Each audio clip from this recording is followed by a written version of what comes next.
Hi friends, வழுவழுப்பு இல்லாமல் சேப்பங்கிழங்கு குழம்பு எப்படி வைக்கலான்னு பார்க்கலாம் ஃப்ரெண்ட்ஸ். ஸ்டவ் ஆன் பண்ணி சட்டி வச்சுக்கோங்க. சட்டியில் நல்லெண்ணெய் ஊற்றி வேக வச்ச சேப்பங்கிழங்கை சேர்த்து நல்லா ஃப்ரை பண்ணி எடுத்துக்கோங்க. மஞ்சள் தூள் சேர்த்து எண்ணெய் பிரிஞ்சு வர அளவுக்கு நல்லா வதக்கி விட்டு இப்போ எண்ணெய் பிரிஞ்சு ரெடி ஆகிடுச்சு. தனியாக ஒரு பிளேட்டில் இருக்கட்டும். சேப்பங்கிழங்குல நார் சத்து அதிகமாக இருக்கிறதால செரிமான கோளாறு பிரச்சனைகள் ஏற்படாமல் தடுக்கும் ஃப்ரெண்ட்ஸ். சருமத்துக்கும் ரொம்ப நல்லது. இப்போது ஒரு பிளேட்டில் எடுத்து வச்சுக்கோங்க, உரமாக இருக்கட்டும். அதே சட்டியில் 1/4 ஸ்பூன் கடுகு, 1/4 ஸ்பூன் வெந்தயம், 1/4 ஸ்பூன் சோம்பு சேர்த்து ஒரு கை பூண்டு சேர்த்து ஒரு வெங்காயம் சேர்த்து நல்லா வதக்கி விட்டுக்குங்க. நல்லா கோல்டன் கலரில் நல்லா வதக்கி எடுத்துங்க. ஒரு பச்சை மிளகாய், தேவையான நல்லா கருவேப்பிலை சேர்த்து நல்லா வதக்கி விட்டு 2 தக்காளி சேர்த்து ஜூஸியாக ஓரளவுக்கு நல்லா வதக்கி விட்டுக்குங்க. வதக்கி ரெடி ஆகிடுச்சு.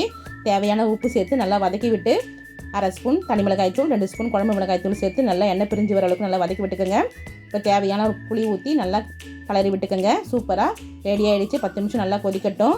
இப்போ ஃப்ரை பண்ணி வச்ச சேப்பங்கிழங்கு சேர்த்து நல்லா கலரி விட்டுக்கோங்க. சூப்பராக வழுவழுப்பு இல்லாமல் சேப்பங்கிழங்கு சூப்பராக ரெடி ஆகிடுச்சு. கடுகு, வெந்தய பொடி சேர்த்து 1 ஸ்பூன் சேர்த்து நல்லா கலரி விட்டு இந்த மாதிரி செய்யும்போது வழுவழுப்பு இல்லாமல் சூப்பராக இருக்கும் ஃப்ரெண்ட்ஸ்.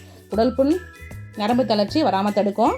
இந்த மாதிரி நீங்களும் அடிக்கடி உணவு எடுத்து ஆரோக்கியமாக இருக்கும் ஃப்ரெண்ட்ஸ். வீடியோ பிடிச்சிருந்தா லைக் பண்ணுங்கள், ஷேர் பண்ணுங்கள், கமெண்ட் பண்ணுங்கள், சப்ஸ்கிரைப் பண்ணுங்கள் ஃப்ரெண்ட்ஸ்.